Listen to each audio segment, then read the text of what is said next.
Bubuksan natin sa loob itong battery pack. Tignan natin kung siksik nga ba sa battery or ginamit lahat ng space para malagyan ng battery. Ito yung na-vlog natin ng nakaraan na sabi ko pwedeng gamitin sa lahat ng portable na hand tools. Okay, compatible po ito sa mga mga power spray washers, sa mga grass cutter, sa mga blower. Meron po kasing blower na sinasalpak po dito. Kasyang-kasya po compatible. At yung mga portable na inverter, yung mga inverter na maliit lang na sinasalpak, compatible din dito. Okay, compatible din siyempre sa mga grinder, sa mga circular, tulad po nito, mga impact wrench ay compatible din. Okay, so bubuksan po natin yan.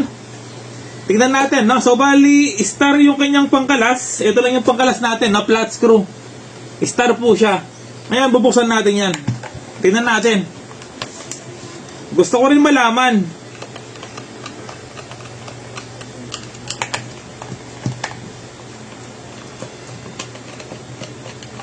Okay, tagal ng dalawang tornilyo. Ayan, no?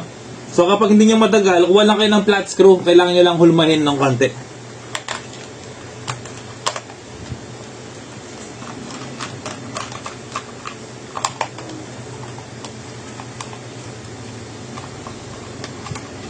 Ayun, tanggal yung dalawa pa. Ayan, apat na sila.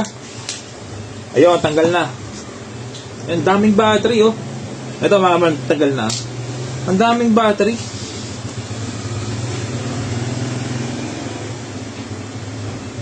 Alasin ko to, baka mawala.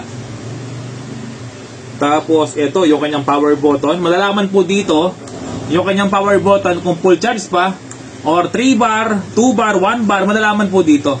Ayan, so bali 4 bar pa siya, full charge, no? Pero ginamit ko po ito, ha? Ito siya, oh. Okay, so kalasin natin yung battery mismo. Gusto kong malaman. Wow. So, ito po siya, no? So, bali makikita po natin, punong-puno ng battery.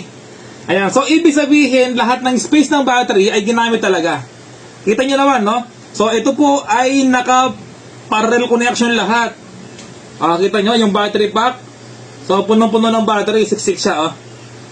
Okay, so bali 1, 2, 3, 4, 5 6, 7, 8, 9, 10, 11, 12, 13, 14, 15 15 na lithium ion battery na 3.7 volts.